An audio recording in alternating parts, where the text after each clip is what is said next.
Hi everybody, this is Silvi from Tennessee, and I am reviewing the So Bright machine light strip, which I just recently purchased.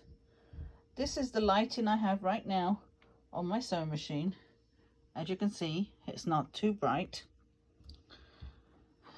The best part about this light strip is it does this. Look how bright that is.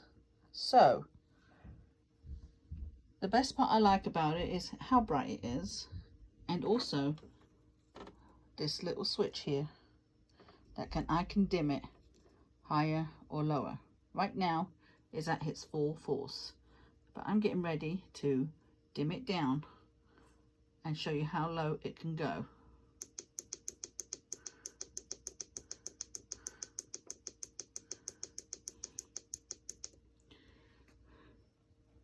Pretty low. Let me put it back up again.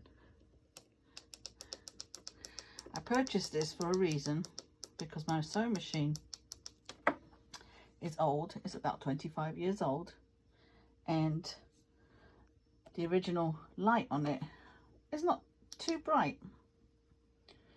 So this is why I purchased this. Hopefully you'll benefit from one of these too. So go out and get you one.